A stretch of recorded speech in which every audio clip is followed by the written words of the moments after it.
Assalamualaikum warahmatullahi wabarakatuh. Mari klik subscribe di channel ini dan aktifkan tanda loncengnya untuk mendapatkan update pemberitahuan di video berikutnya.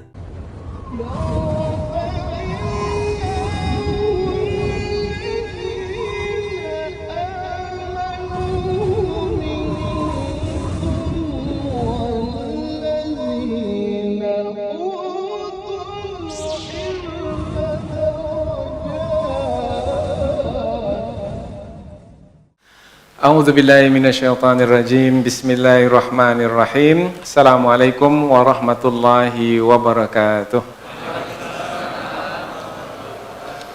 Alhamdulillahirabbil alamin wa bihi nasta'in ala umurid dunya waddin nasta'inuhu wa nastaghfiruh wa na'udzu billahi min shururi anfusina wa min sayyiati a'malina. Faman yahdihillahu fala mudilla lahu wa man yudlil fala hadiya lahu. Ashhadu an la ilaha illallah wahdahu la syarika lah wa ashhadu anna Muhammadan abduhu wa rasuluhu la nabiyya ba'dah, amma ba'd. Kita bersyukur kepada Allah Subhanahu wa taala yang masih melimpahkan rahmat dan nikmatnya. Mudah-mudahan insyaallah dengan banyak bersyukur Allah akan tambahkan lagi nikmat ke atas nikmat yang telah kita terima. Badan kita disehatkan oleh Allah, pikiran kita dijernihkan, hati kita disucikan, iman kita ditambahkan, dan mudah-mudahan keyakinan kita juga diteguhkan oleh Allah sampai ke penghujung usia kita. Kemudian tidak lupa pula bersalawat dan bersalam kepada Rasulullah sallallahu alaihi wasallam, karena dengan banyak bersalawat dan bersalam kepada Rasulullah, mudah-mudahan kita akan mendapatkan banyak kebaikan dan mudah-mudahan kita mendapatkan syafaat dari baginda Rasulullah sallallahu alaihi wasallam. Alhamdulillah, kita dapat kembali meneruskan pengajian tafsir ayat-ayat suci Al-Qur'an yang insyaallah kita akan teruskan kepada ayat yang ke-98, 99 dan 100 dari suratul Nahl. 3 ayat yang akan kita pelajari ini menerangkan tentang salah satu syariat di dalam ibadah yang biasa kita kerjakan sehari-hari, yaitu syariat mengucapkan a'udzubillahi minasyaitonirrajim. Biasanya kapan kita mengucapkan a'udzubillahi minasyaitonirrajim? Biasanya ketika kita hendak membaca Al-Quran, maka kita mengucapkan al-isti'adzah ini. Mana dalilnya? Ini ayat yang kita akan pelajari ini. Karena di dalam ayat yang akan kita pelajari ini, Allah memerintahkan kita apabila hendak membaca Al-Quran, maka bacalah, ucapkanlah a'udzubillahi minasyaitonirrajim, yaitu maknanya aku berlindung kepada Allah dari syaitan yang terkutuk. Kemudian diterangkan dalam ayat yang akan kita pelajari ini bahwasanya apabila kita meminta perlindungan kepada Allah Subhanahu wa taala yang maha berkuasa atas segala sesuatu, maka syaitan meskipun punya kuasa juga, tetapi dia tidak akan mungkin bisa menguasai kita. Syaitan itu meskipun dia punya kekuatan juga untuk menggoda, memperdaya, menipu kita, menggelincirkan dan menjatuhkan kita, tetapi apabila kita meminta perlindungan kepada Allah, maka syaitan itu tidak akan mungkin bisa berbuat apa-apa. Maka kalau syaitan itu berusaha juga, usahanya itu pasti akan gagal. Karena syaitan berhadapan dengan Allah Subhanahu wa taala. Dan sebenarnya kekuatan yang ada pada syaitan itu pun juga datangnya dari Allah. Dan syaitan sendiri pun mengakui bahwasanya ia bisa menggoda, dia bisa menyesatkan manusia adalah karena mendapatkan kekuatan dari Allah Subhanahu wa taala. Qala fa bi izzatika la ughwiyannahum ajmain. Ini perkataan syaitan. Ya Allah, dengan keperkasaan darimu aku akan sesatkan manusia itu semuanya. Jadi syaitan itu pun meminta kekuatan dari Allah juga.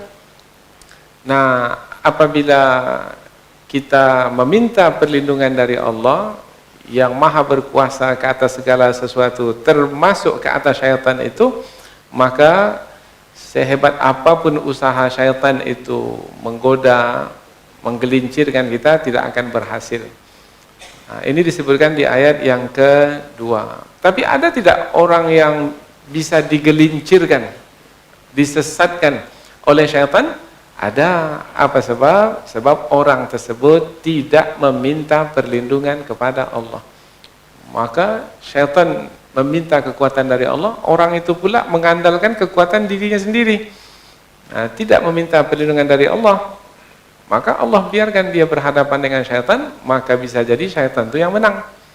Maka dia yang kalah, jatuh ke dalam kekuasaan syaitan.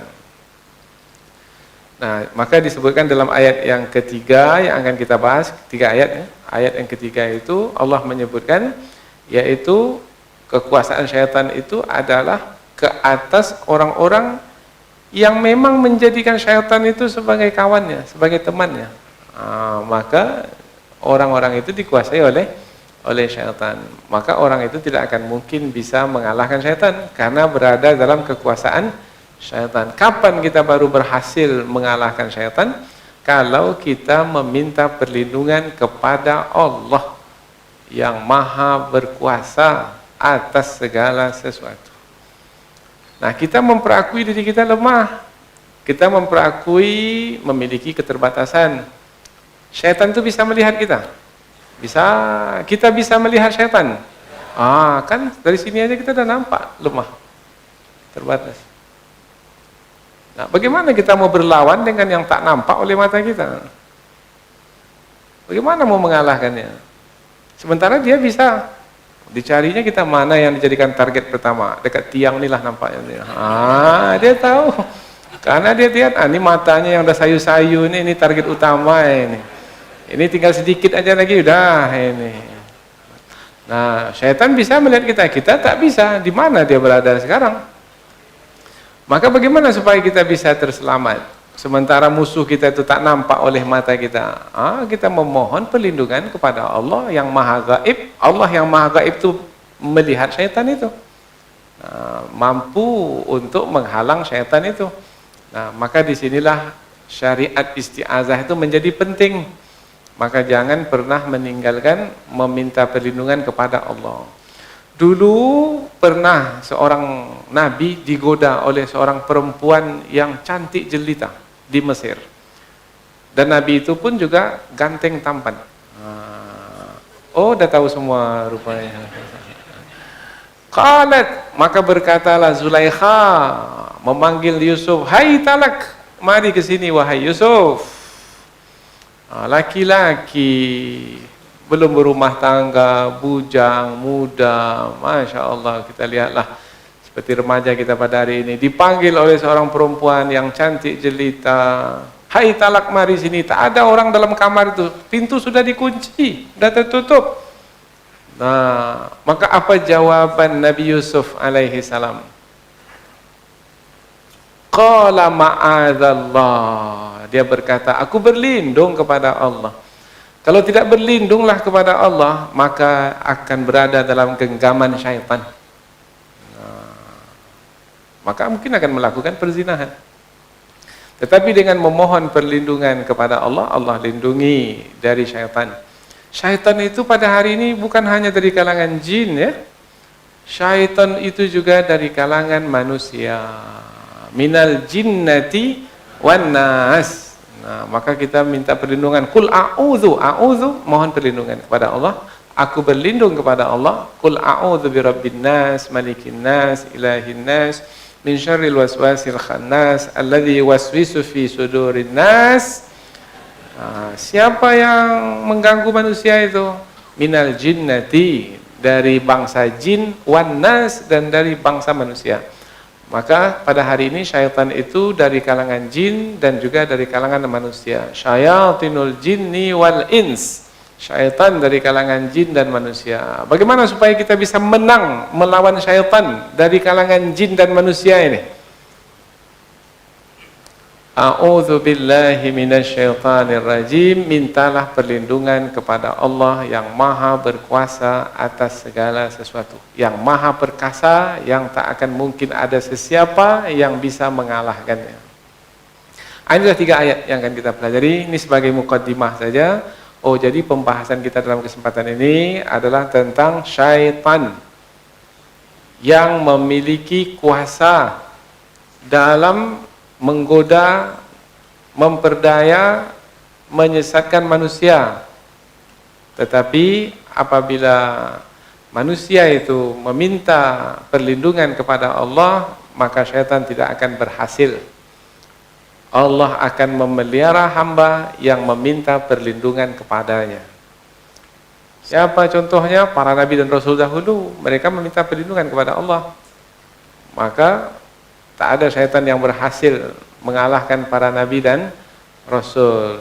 Allah selamatkan para nabi dan rasul. Oh, jadi syaitan itu juga menggoda para nabi dan rasul? Iya. Padahal Allah telah menjamin para rasul itu tidak akan mungkin melakukan kesalahan. Maksum namanya. Tak akan mungkin melakukan kesalahan, tak akan mungkin mengikuti ajakan syaitan itu. Syaitan itu pun tahu para nabi dan rasul itu tak akan mungkin melakukan kesalahan. Tapi meskipun demikian, karena memang tugasnya menyesatkan manusia, tetap juga berusaha menyesatkan para nabi dan rasul. Padahal sudah ada jaminan dari Allah.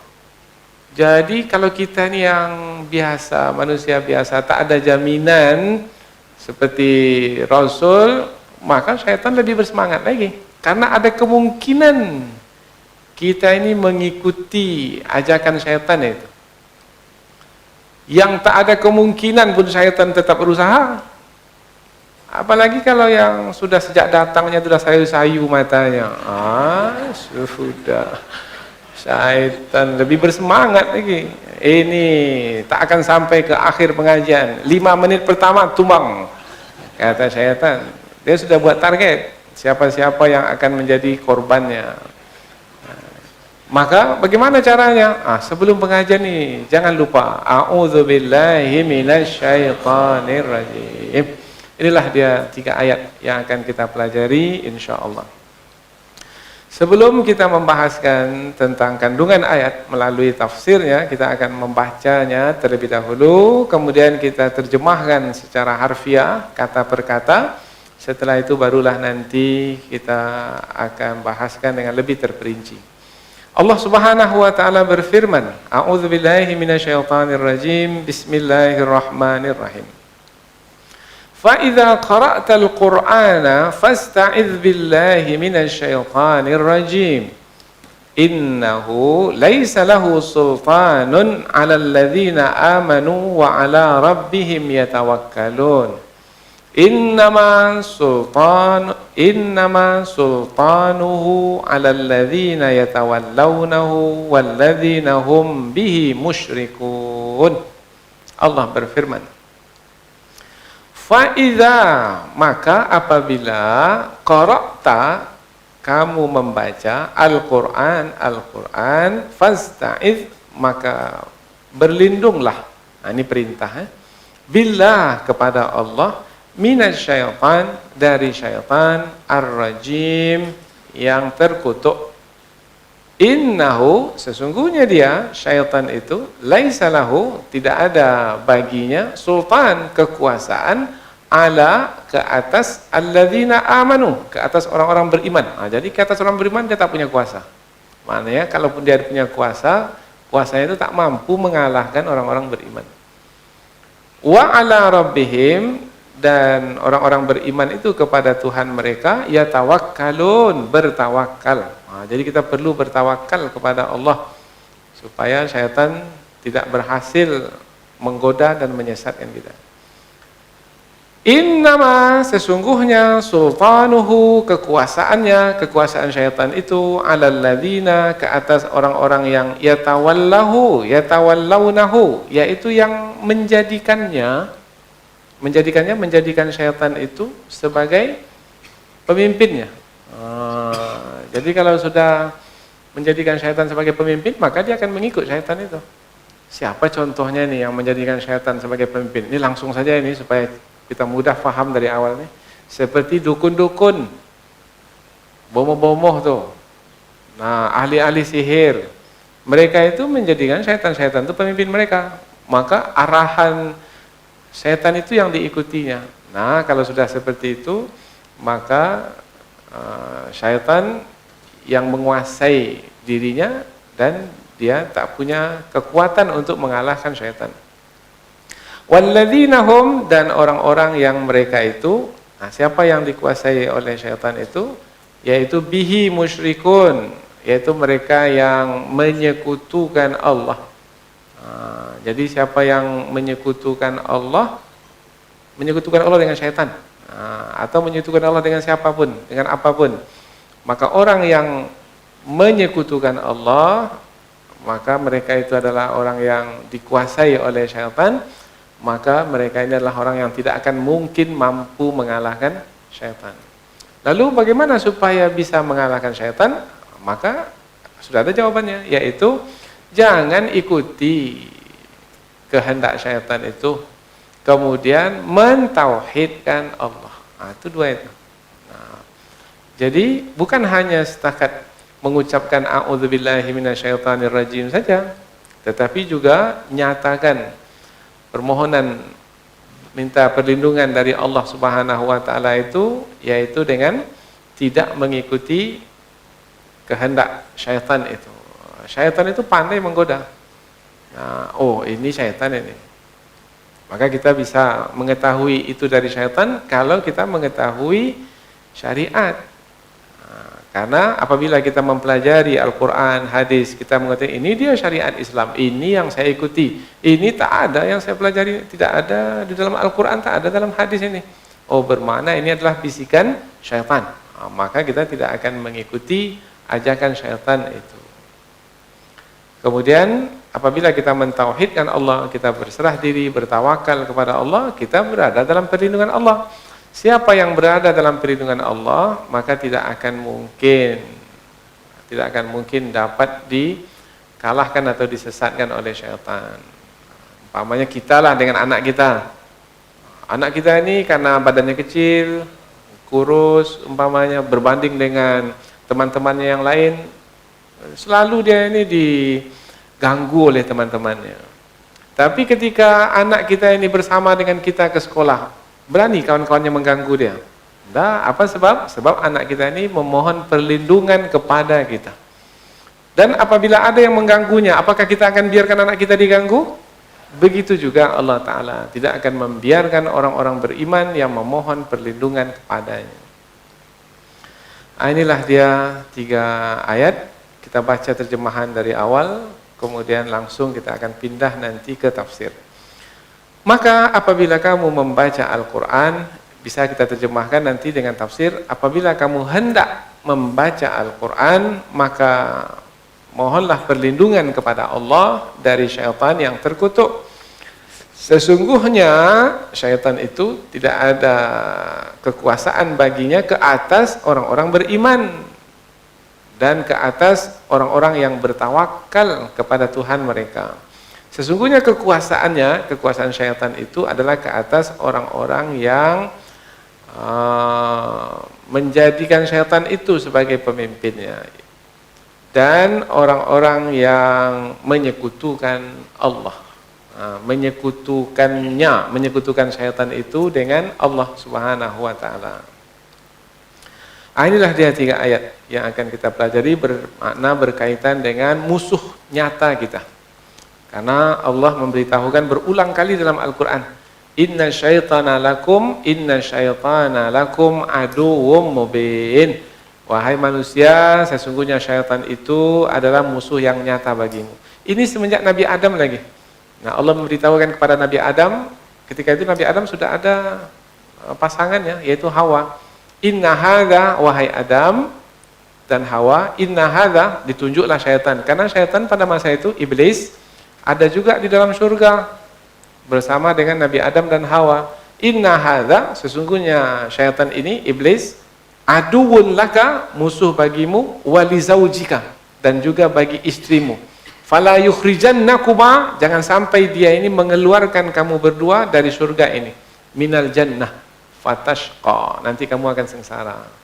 Jadi Allah sudah memberitahukan awal-awal kepada Nabi Adam bahwasanya ia memiliki musuh.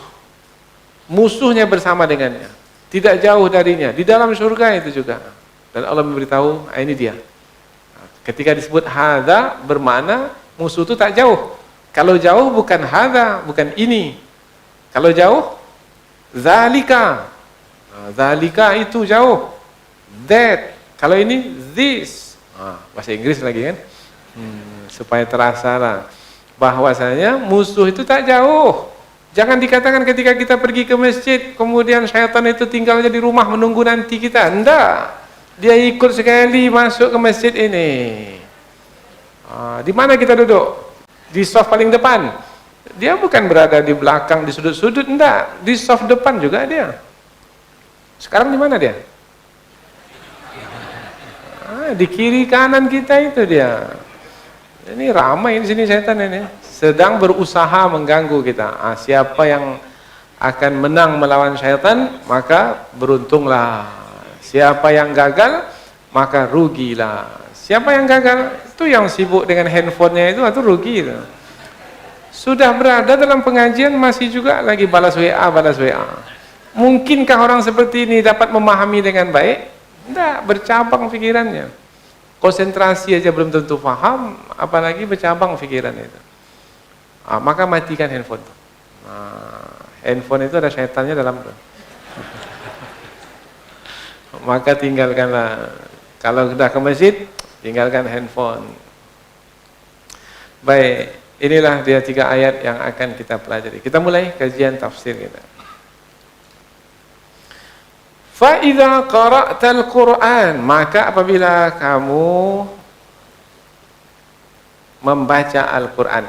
Kalau kita lihat kata qara'ta dari kaidah bahasa Arab, maka kita menjumpai kata qara'ta itu fi'il madhi. Fi'il madhi itu kata kerja bentuk lampau. Berarti kalau kita terjemahkan harfiah, apabila kamu telah membaca Al-Qur'an, fasta'iz billah, maka minta perlindunganlah kepada Allah minasyaitonir rajim, dari syaitan yang terkutuk. Kalau kita memahaminya seperti itu, berarti membaca a'udzubillah itu sebelum membaca Quran atau sesudah membaca Al-Quran? Ini yang difahami oleh sebahagian kecil para sahabat, termasuk Abu Hurairah, dan diikuti oleh para ulama. Tetapi sebahagian besar para ulama tidak memahami qara'ta itu telah membaca, tetapi memahaminya hendak membaca. Kalau hendak berarti belum membaca lagi. Apa sebab? Sebab tidak selamanya kata kerja bentuk lampau itu bermakna lampau. Boleh jadi kata kerja bentuk lampau itu dengan masuknya iza apabila dia bermakna akan datang. Dari mana kita tahu? Ada ayat Al-Quran yang lain. Idza qumtum ilas salati faghsilu wujuhakum. Kalau kamu hendak salat, maka basuhlah wajahmu, basuhlah kedua tanganmu. Mana berwuduklah kamu. Berwuduk itu sebelum salat atau sesudah salat? Sebelum salat. Tak ada orang yang memahami berwuduk setelah salat. Nah, melalui ayat itu tadi, berarti makna kumtum meskipun bentuk lampau, tapi makna sebenarnya adalah akan datang. Maka sebahagian para sahabat dan juga sebahagian para ulama memahami bahwasanya mengucapkan a'udzubillah itu sebelum membaca Al-Quran. Ini fa'idha qara'ta. Tapi jangan mengatakan ini betul, yang ini salah. Hendak. Karena kedua-duanya betul. Karena apabila masing-masing menjelaskan mengapa membaca sebelum, mengapa membaca sesudah, nanti kita akan memahami, oh iya juga ya. Nah, umpamanya, mengapa membaca a'udzubillah sebelum membaca Al-Quran? Sebab apabila kita membaca Al-Quran, kita akan banyak dapat pahala, 1 huruf 10 pahala, hati kita menjadi tenang, kita mendapatkan pengetahuan, kemudian banyaklah kebaikan yang akan kita dapatkan.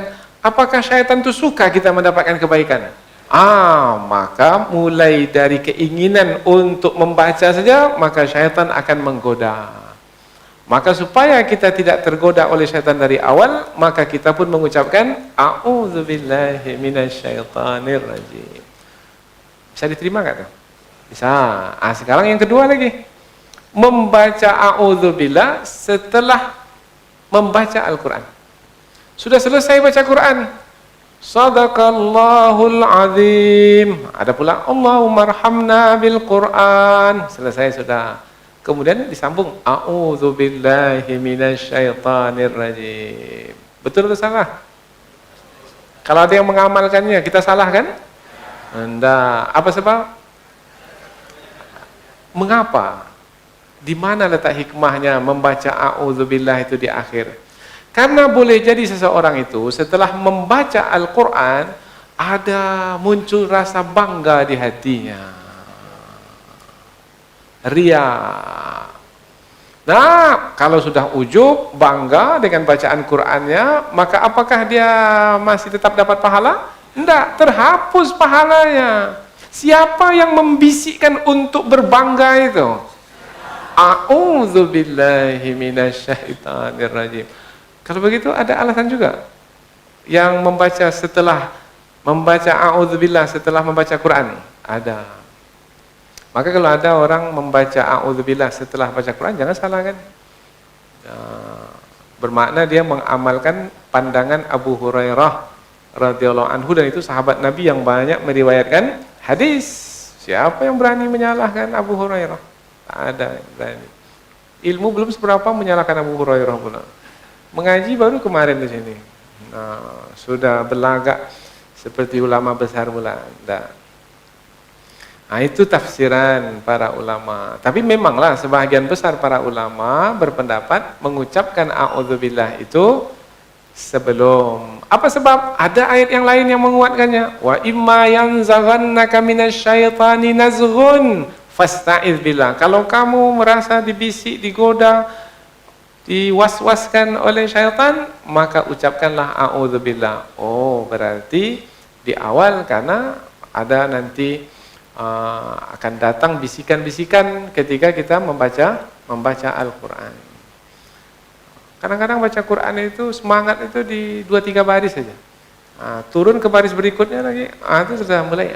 Itu boleh jadi syaitan bergayut di pelupuk mata itu. Maka bagaimana supaya dia menjauh dari kita selama kita membaca Al-Quran? Maka bacalah a'udzubillah di awal kita hendak membaca. Ya, oh ada pengalaman seperti itu? Itu baca, mesti baca. Nah, di sini kita lihat fasta'iz billah. Fasta'iz, mintalah perlindungan. Mintalah berarti perintah.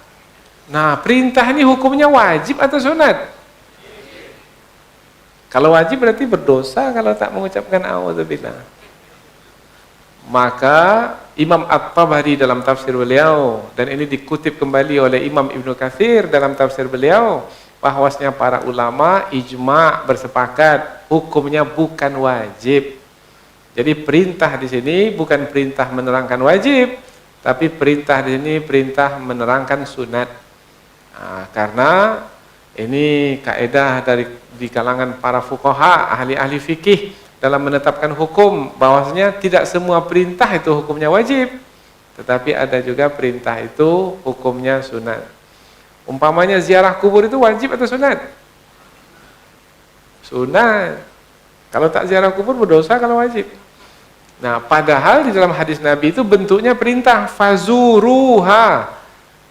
Kuntu nahaitukum an ziyaratil kubur. Dulu aku melarangmu dari ziarah kubur. Ini hadis Nabi pangkalnya.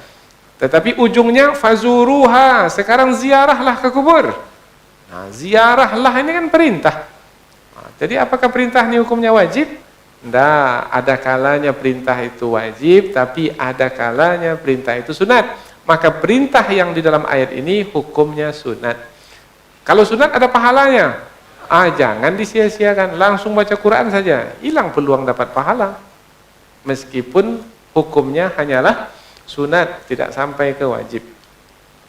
Fasta'iz billah, mintalah perlindungan. Apa makna minta perlindungan? Maknanya minta supaya Allah menghalang kita dari gangguan syaitan.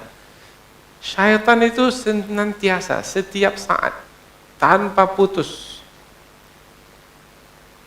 mau menggelincirkan kita, menyesatkan kita. Nah, itu adalah sumpah syaitan. Tsumma la'atiyannahum min baini aydihim. Sungguh 3 kali syaitan menyebut kesungguhannya itu. Aku akan datangi mereka itu, manusia, dari depan.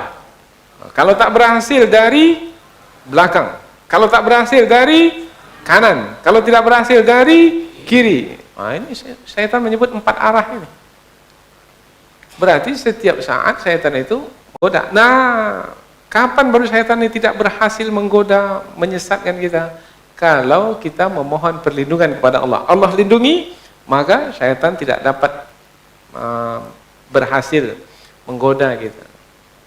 Dia sudah menyerah terlebih dahulu. Tak bisa nih, Bapak ni memang tak bisa. Kita tutup betul kelopak mata, tak bisa. Ya. Itu syaitan melihat, karena memang Bapak sungguh-sungguh duduk paling depan, kemudian menulis, kemudian memang tak bisalah diganggu. Itu kata syaitan itu. Karena memang syaitan menyatakan orang yang diberi keikhlasan oleh Allah, dia tidak akan mampu, syaitan itu tidak akan mampu untuk menyesatkannya. Qala fa bi'izzatika la ughwiyannahum ajma'in illa ibadaka minhumul mukhlasin. Syaitan sendiri mengatakan begitu. Ya Allah, aku akan sesatkan semua manusia itu kecuali, syaitan sendiri yang menyebut pengecualian itu. Kecuali hamba-hambamu yang kau beri keikhlasan. Kalau mereka itu memang kami tak mampu.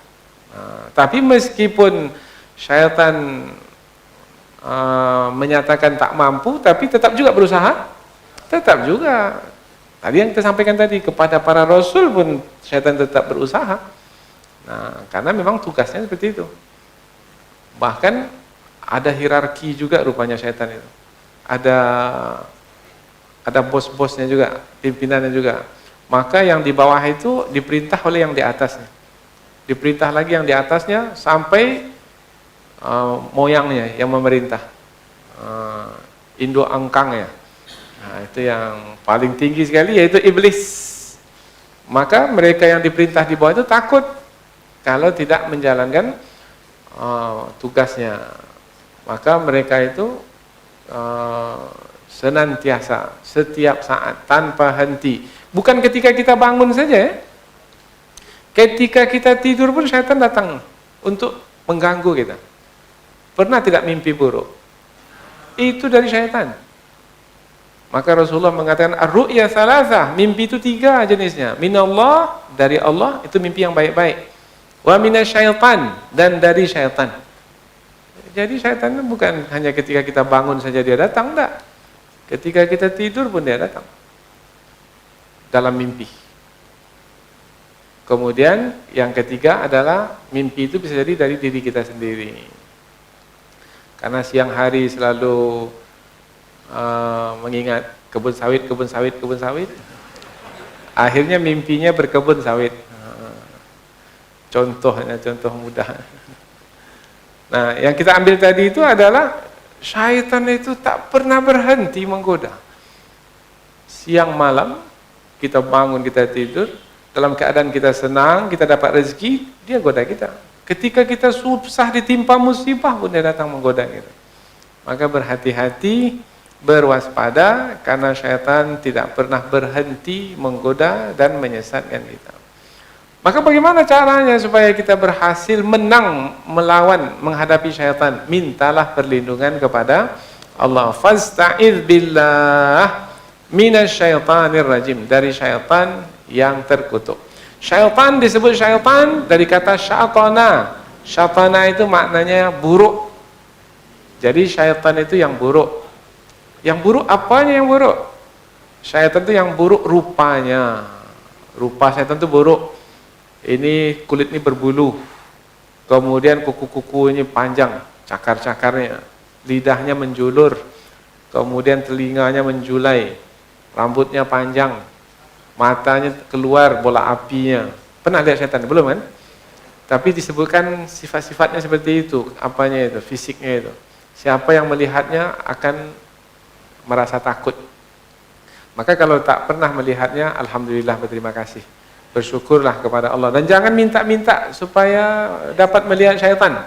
Nah, kemudian kalau ada orang yang mengaku melihat syaitan, jangan cepat percaya. Apa sebab? Sebab dalam Al-Quran disebutkan, syaitan itu bisa melihatmu, tapi kamu tidak bisa melihatnya. Jadi, kalau ada orang yang mengaku, nah kita jangan percaya dulu. Kecuali apabila ada orang yang Allah benarkan untuk melihat syaitan, untuk melihat bangsa jin. Umpamanya dulu kepada Rasulullah atau kepada sahabat tertentu. Nah, dengan wahyu dari sisi Allah, maka kita tidak akan menolaknya. Tapi kalau pada hari ini ada saja orang yang mengaku-ngaku melihat syaitan, itu jangan cepat percaya. Boleh jadi dia sakit mah. Orang sakit mah itu dia pedih perutnya itu, maka matanya berkunang-kunang. Ketika matanya berkunang, kemudian nampak saja bentuk itu ada bentuk yang buruk rupa. Kemudian dia mengatakan saya melihat syaitan. Mata itu yang berkunang. Maka apabila menyebut begitu, jangan cepat dipercaya. Tak mungkin apabila kita berada di majlis ilmu seperti ini, kemudian dia dapat melihat syaitan. Tak mungkin, karena syaitan ini tak mampu bertahan di sini. Kecuali dia masuk melalui celah yang dia bisa berada di situ. Di mana? Ya, itu di tempat orang yang mengantuk itu. Minasyaitonir rajim, dari syaitan. Syaitan yang buruk, buruk rupanya buruk. Satu lagi, yang buruk kelakuannya buruk. Kelakuan syaitan yang buruk apa? Menggoda, menyesatkan, itu buruk sekali. Mana lagi yang lebih buruk dari itu? Tak ada lagi. Nah, jadi syaitan disebut syaitan karena buruk. Buruk rupa, buruk perilaku. Nah, manusia pun sebenarnya tak boleh menyebut manusia syaitan. Apa sebab? Sebab bentuk rupa manusia itu baik, bagus. Walaqad khalaqnal insana fi ahsani taqwim. Kami ciptakan manusia itu sebaik-baik bentuk penciptaan. Ini bentuk kita nih. Ganteng, tampan, cantik, jelita. Tapi ada yang berperangai buruk. Maka yang berperangai buruk ini boleh disebut syaitan. Tapi jangan cepat-cepat menuduh orang yang berperangai buruk syaitan. Tetapi adakah penyebutan syaitan terhadap manusia? Sudah kita sebut tadi. Ada dalam Al-Quran, minal jinnati wan nas. Syaitan dari kalangan jin dan manusia. Nah, yang dimasukkan dari kalangan manusia itu adalah yang buruk perilakunya. Tapi ada yang mengatakan, kalau kita mengucapkan a'udzubillah, syaitan dari kalangan jin itu dia lari. Tapi kalau yang manusianya kita ucapkan a'udzubillahi minasyaitan, tetap aja dia tegak duduk di samping kita. Jadi mana yang lebih berat? Menghadapi syaitan dari kalangan jin atau menghadapi syaitan dari kalangan manusia? Kalau dari kalangan syaitan mudah sekali, a'udzubillah, dia lari. Tapi datang lagi. Nah, tapi dia lari. Ini yang dari kalangan manusia, ucapkanlah berkali-kali a'udzubillah. Dia duduk aja depan kita. Dinantinya kita. Maka berat menghadapi syaitan ini. Tetapi mungkinkah kita akan kalah menghadapi syaitan kalau kita meminta perlindungan kepada Allah? Tidak. Apa sebab? Sebab syaitan itu ar-rajim, yang terkutuk. Yang terkutuk mana yang dijauhkan dari rahmat Allah. Nah, apabila dijauhkan dari rahmat, Allah tak akan berikan kemenangan kepada dia. Ketika dia menghadapi kita. Kita yang diberi kemenangan karena kita diberi rahmat oleh Allah. Siapa yang akan diberi kemenangan? Siapa yang akan diberi kemenangan? Yang mendapat rahmat atau yang tidak mendapat rahmat? Itulah dia makna ar-rajim, al-matrud minar rahmah, yaitu yang dijauhkan dari rahmat. Allah telah cabut rahmat dari syaitan itu. Maka syaitan itu tak ada rahmatnya. Syaitan itu tak ada kasih sayangnya. Dibuat suami istri bergaduh. Padahal kalau orang punya kasih sayang, dia tak sampai hati membuat suami istri itu bergaduh. Tapi syaitan, yaitu yang tak punya lagi kasih sayang. Suami istri dibuat bergaduh, abang adik dibuat berselisih, dan seterusnya. Itulah perangai syaitan karena tidak punya rahmat, tidak punya kasih sayang. Jadi syaitan itu berani membunuh seseorang, ya, mencerai-beraikan, ya. Apapun akan dilakukan oleh syaitan karena dia tidak punya rasa takut, karena tidak memiliki rahmat. Karena adalah yang dikutuk oleh Allah, tidak mendapatkan rahmat. Dan tidak akan pernah merasa rugi atau bersalah dalam menyesatkan orang lain. Bahkan tertawa dia kalau berhasil menyesatkan orang lain. Syaitan betul. Kan biasanya kita kan begitu kan? Kalau udah seperti itu orang, kita katakan syaitan betul. Ya. Tapi jangan mudah-mudah menyebut kata syaitan ya. Ini karena kita mengaji aja ini. Tersebut kata syaitan tuh. فَإِذَا قَرَأْتَ الْقُرْآنَ فَاسْتَعِذْ بِاللَّهِ مِنَ الشَّيْطَانِ الرَّجِيمِ. Apabila kamu hendak membaca Al-Quran, maka berlindunglah kepada Allah dari syaitan yang terkutuk. Kemudian Allah terangkan seperti apa kekuasaan syaitan itu. Apakah memang betul dia hebat sehingga syaitan itu bisa mengalahkan kita dalam kita melakukan ketaatan kepada Allah? Enggak.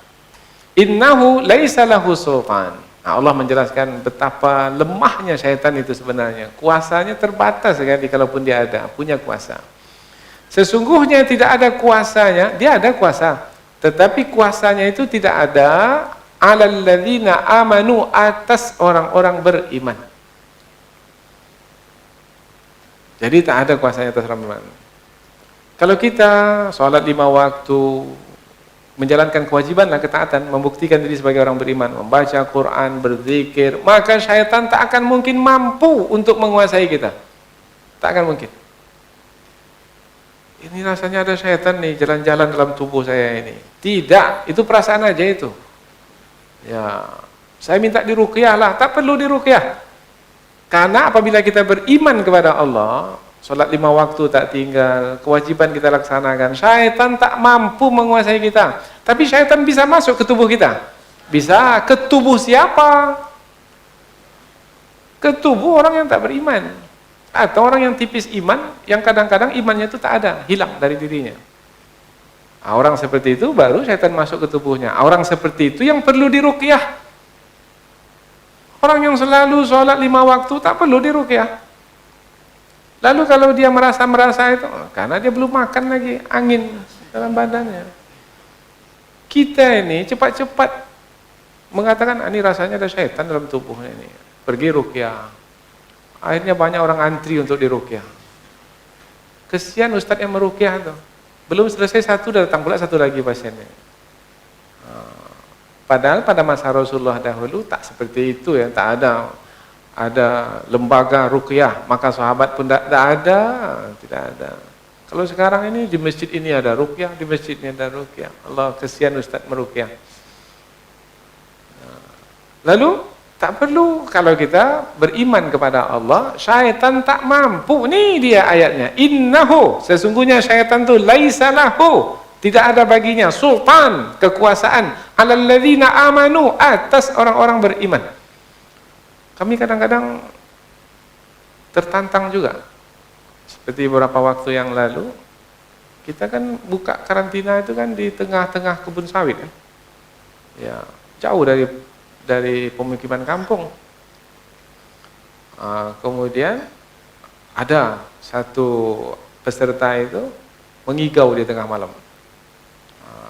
Kemudian dia menyampaikan kepada temannya, dia melihat ada yang datang berjalan. Takut pula lah kawannya itu, yang satu kamar dengannya. Maka pagi-pagi waktu subuh itu, karena saya diberitahu, maka kita sampaikan, tidak ada setan berani di sini nih. Kita baca Quran setiap hari di sini, setiap saat. 30 juz dan sudah banyak orang mengkhatam Quran di sini. Mana ada syaitan mampu bertahan di sini? Tak ada. Sebetulnya barulah dia. Kalau enggak nanti menjalar kemana-mana nanti itu. Apalagi anak-anak kita itu banyak pula menonton film Nyi Roro Kidul lah, pada selatan lah. Nah akhirnya dia percaya kepada hantu, kepada jembalang, kepada...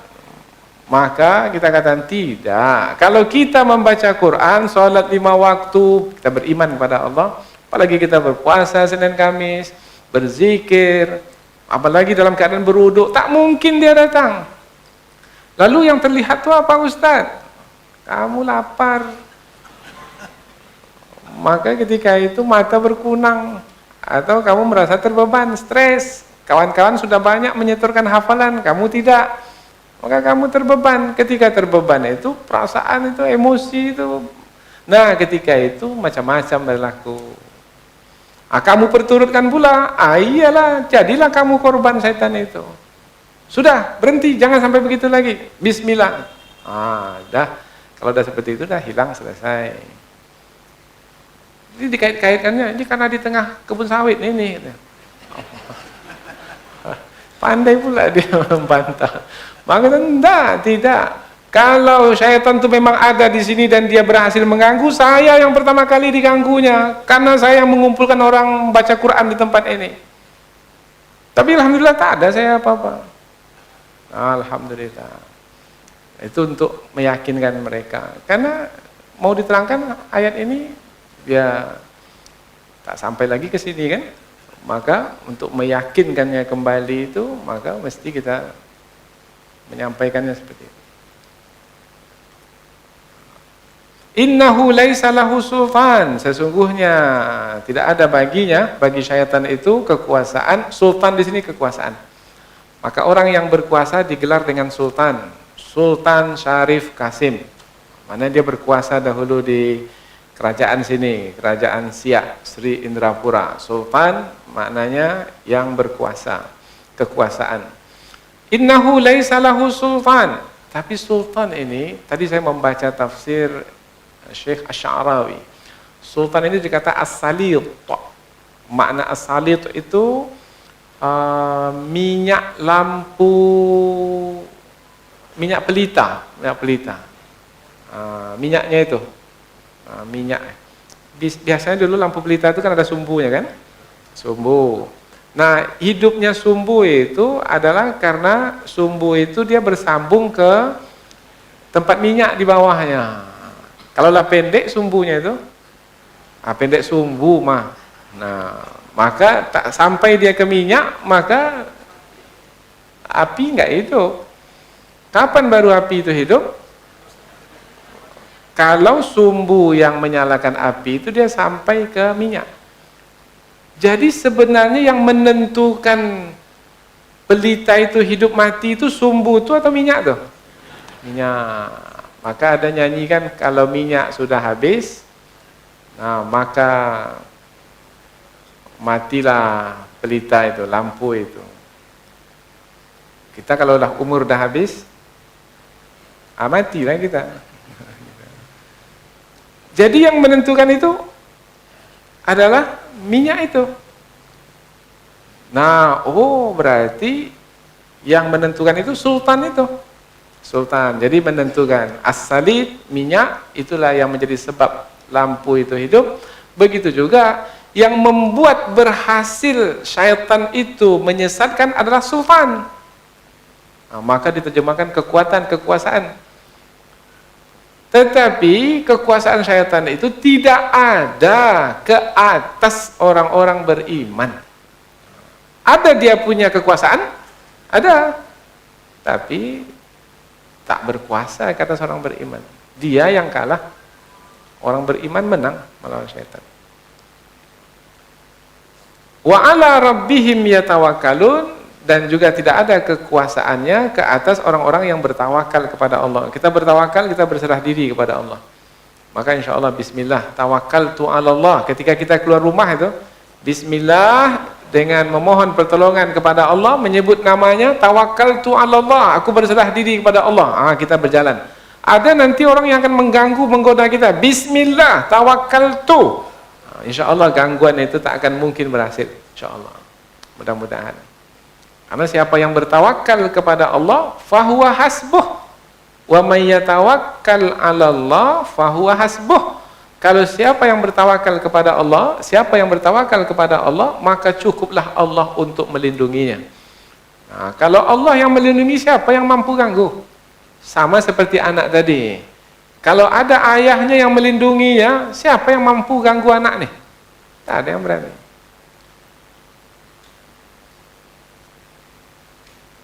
Innama sultanuhu 'alal ladzina yatawallawnahu. Sesungguhnya kekuasaan syaitan itu dalam menggoda untuk mengalahkan manusia adalah ke atas orang-orang yang yatawallawnahu, yaitu yang menjadikannya sebagai pemimpin atau wali atau ikutan. Nah, siapa yang menjadikan syaitan sebagai ikutan, maka tak akan mungkin dapat mengalahkan. Maka manusia yang menjadikan syaitan sebagai ikutan itu, jadi pemimpin itu, tak akan mungkin dapat mengalahkan syaitan. Bahkan dia bergantung kepada syaitan itu. Nah, maka tidak akan mungkin bisa mengalahkan syaitan. Maka orang seperti ini kalau sudah tersesat, akan terus tersesat. Dan bagaimanapun kita menasihati orang yang seperti itu, tak akan mungkin bisa menasihati, tak akan berhasil. Bahkan kita pula yang disesatkannya. Bapak sesat, enggak, bapak yang sesat. Balik dia gitu. Karena dia tidak mau dinasihati. Walladzina hum bihi musyrikun, dan orang-orang yang mereka itu menyekutukannya dengan Allah Subhanahu wa taala, menyekutukan syaitan itu dengan Allah. Nah, itu terjemahan atau tafsiran yang biasa. Tapi ada lagi tafsiran berikutnya, yaitu yang menyekutukan Allah. Ba di situ ba'us sababiyah, ba menerangkan sebab. Maka maknanya adalah siapa orang yang dapat dikuasai oleh syaitan, yaitu orang yang disebabkan oleh syaitan itu dia menyekutukan Allah. Apa sebab dia menyekutukan Allah? Sebabnya adalah karena syaitan menggodanya, menipunya, memperdayanya. Nah, akhirnya karena disebabkan godaan syaitan itu, kemudian dia menyekutukan Allah, maka orang yang seperti itulah yang dikuasai oleh syaitan. Contoh umpamanya ada yang menyembelih ayam bukan karena Allah. Pergi ke dukun itu, kata dukun itu, bapak mau disembuhkan, bawa ayam. Nah, ada di Pekanbaru nih. Saya tak tahu, saya nyebut-nyebut aja ini. Ini namanya perantara dalam penyembuhan. Maka disembelihlah ayam yang dibawa itu. Setelah disembelih, oh bapak sakitnya ini ya. Nah, iya, hebat betul lah. Dukun ini tahu dia penyakit saya. Kalau ke dokter diperiksa dulu, dironsen dulu, dicek darah dulu. Ini dokter apa ini, dukun ini tak seperti dokter, lebih cepat dari dokter. Hanya sembelih ayam, dari ayam itu tahu penyakit. Tapi ayamnya harganya tak sama dengan yang di pasar. Jadi mahal harga ayam. Kadang-kadang dukun itu pula tak pula ayam yang di pasar itu, ayam yang saya ternak ini yang dibeli. Ada, karena dia mencari dunia, kepentingan dunia yang menjadi tujuannya. Maka disembelihnya ayam itu adalah karena penyembuhan itu. Maka tidak lagi karena Allah. Nah, orang yang seperti ini adalah orang yang ini yang disebutkan dalam ayat ini, menyekutukan Allah. Disebabkan oleh syaitan. Tadi kan disebutkan dukun. Apakah dukun itu syaitan? Dalam surah Al-Jin disebutkan annahu rijalum minal jinni, annahu rijalum minal insi ya'udzuna birijalim minal jinni fazaduhum rahaqa. Sesungguhnya ada sebahagian dari manusia yang minta perlindungan kepada sebahagian dari bangsa jin, maka bertambah-tambahlah kedurhakaannya. Jadi karena dukun itu meminta perlindungan, pertolongan kepada bangsa jin, maka bermakna dukun itu pun adalah juga jin seperti syaitan, karena mengikuti syaitan. Nah, maka antara dukun dengan jin itu, dengan syaitan itu sudah berkawan, sudah berteman, maka jangan datangi dukun. Jadi disebabkan karena apa? Disebabkan karena syaitan yang mengarahkan dukun itu, maka dengan arahan syaitan itu dukun menyekutukan Allah. Maka dukun ini dikuasai oleh syaitan. Jadi siapa yang berhasil dikuasai oleh syaitan? Dukun. Dan orang-orang yang seperti dukun. Yaitu yang menjadikan syaitan sebagai ikutan. Yaitu meminta pertolongan, perlindungan kepada selain Allah Subhanahu wa taala. Hati-hati, pada hari ini mudah sekali tergelincir kepada kemusyrikan, kepada kesesatan. Dulu zamannya batu akik, udah berbatu akik semua. Kononnya dengan cincin itu ada kekuatan, ada pula kesembuhan, ada pula perlindungan. Ini bisa menjadi penangkal, ini bisa menjadi pelaris dan lain sebagainya. Na'udzubillah. Itu adalah bisikan syaitan supaya kita menyekutukan Allah Subhanahu wa taala. Innaman sultanuhu, sesungguhnya kekuasaan syaitan itu alal ladzina yatawallawnahu, ke atas orang-orang yang menjadikan syaitan itu sebagai pemimpinnya, walladzina hum bihi musyrikun, dan orang-orang yang menyekutukan Allah dengannya, dengan syaitan itu, atau menyekutukan syaitan itu dengan Allah. Atau yang ketiga, yaitu dengan disebabkan godaan syaitan itu mereka menyekutukan Allah.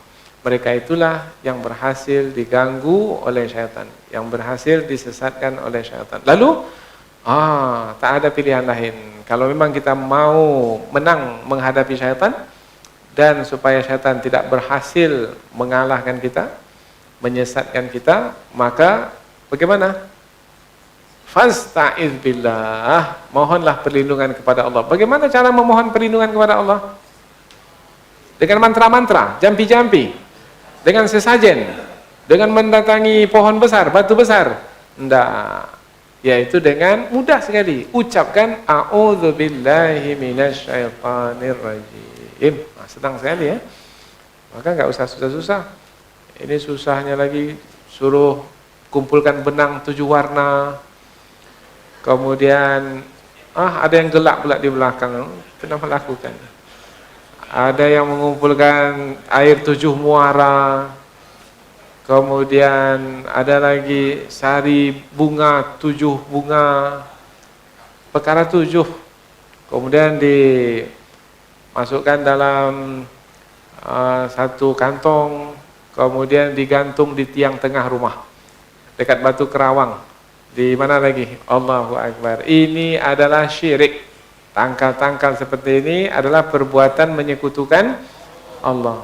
Mohon kita dijauhkan, mudah-mudahan kita bermohon kepada Allah, mudah-mudahan dijauhkan dari setiap perbuatan menyekutukan Allah Subhanahu wa taala. Apabila ada bisikan syaitan, maka cepat memohon perlindungan kepada Allah.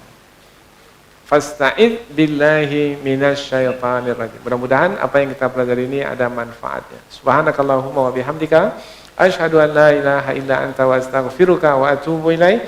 Wassalamualaikum warahmatullahi wabarakatuh.